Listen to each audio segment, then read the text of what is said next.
Hello everyone, কেমন আছো সবাই? আই হোপ ভালো আছো। আমিও কিন্তু ভীষণ ভালো আছি। শুধু একটা নতুন ছোট্ট ভিডিওতে তোমাদেরকে অনেকখানি ওয়েলকাম জানিয়ে আজকে আমার ভিডিওটা শুরু করছি। আজকে ছোট ভিডিও কেন বললাম বলো তো, মিনি ব্লগ যেটা বলে সেটাই প্রত্যেকদিন একই কথা বলি, তো আজকে একটু চেঞ্জ করে দিলাম। তো দেন দেখো আমি রেডি ফেডি হয়ে তো একদম চলে গেছি নিউ বকখালি। আজ ভাবলাম একটু ঘুরেই আসি। সারাক্ষণ বাড়ির মধ্যে থাকতে না একদমই ভালো লাগে না, কোনো মানুষেরই ভালো লাগে না। তার জন্য আমি বেরিয়ে গেছি। দেন একটা টোটো ভাড়া করলাম, দেন আমরা চলে গেলাম বেরো করতে। তো দেখো ওখানে গিয়ে তো ফার্স্ট টাইম যেটা করা আমার ভিডিও করা, কয়েকদিন আগেকার কিন্তু ভিডিও, এটা কিন্তু আজকের ভিডিও নয়। ভিডিও করছি আর এই ভিডিওটা স্লো মোশনভাবে করেছি। কেমন লাগছে ভিডিওটা কিন্তু কমেন্ট বক্সে জানাবে।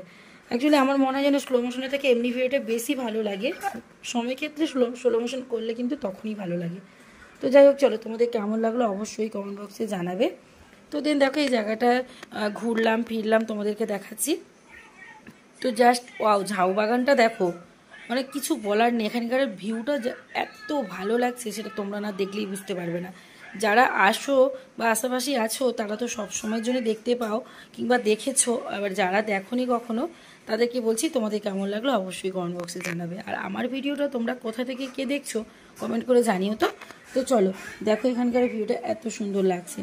তারপরে দেন দেখো ওখান থেকে বেরিয়ে গেলাম। দেন আমরা গেছিলাম নদীর পাড়ে একদম। তারপরে দেন ওখান থেকে যাওয়ার পথে না এই যে ফল দেখো, তারপরে এই যে পাখিটা দেখছো, এই পাখিটা না কি পাখি বলো তো? আমরা তো বলি পানকৌড়ি, যেগুলো মাছ মানে জলের মধ্যে ডুবে ডুবে মাছ খায় সেগুলোকে।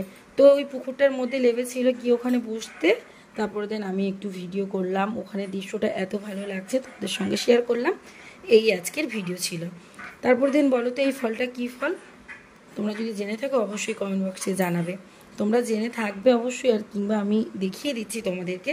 এটা হচ্ছে নিম ফল, ওই যে নিম গাছের ডাল ভেঙে দেখিয়েছি দেখো। দেখতে কি ভালো লাগছে না?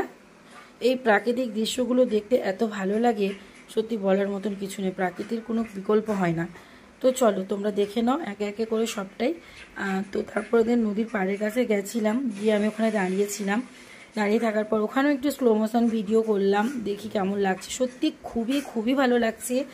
তো আমার ভীষণ পছন্দ হয়েছে, আর ভীষণ হাওয়া ভালোই লাগছিল, গরম লাগছিল না, গরমের মধ্যে মনে হচ্ছিল না। তারপরে দিন দেখো যেটা লাস্টে একদম দেখছো সেটা হচ্ছে এই যে নৌকোটা। এই নৌকোটার কথা ভাবো কিভাবে যাচ্ছিল এত কম নদী মানে জলের মধ্যে থেকে, যখন অনেক দূরে নদীতে চলে যায় এই নৌকোগুলো বা ট্রলার যায়, তাদের জীবন হাতে নিয়ে যায় বলো। আর ইনারা না থাকলে আমরা খেতেও পাবো না মাছ বলো। তো সবাইকে বলি ভগবানের কাছে, সবাই বলবে যেন এরা ভালো থাকে, এরা ভালো থাকলে আমরাও ভালো থাকবো। এই যা। তো চলো আজকে ভিডিওটা এইটুকুই ছিল, তোমাদের কেমন লাগলো অবশ্যই কিন্তু কমেন্ট বক্সে জানাবে। চলো টাটা সবাইকে।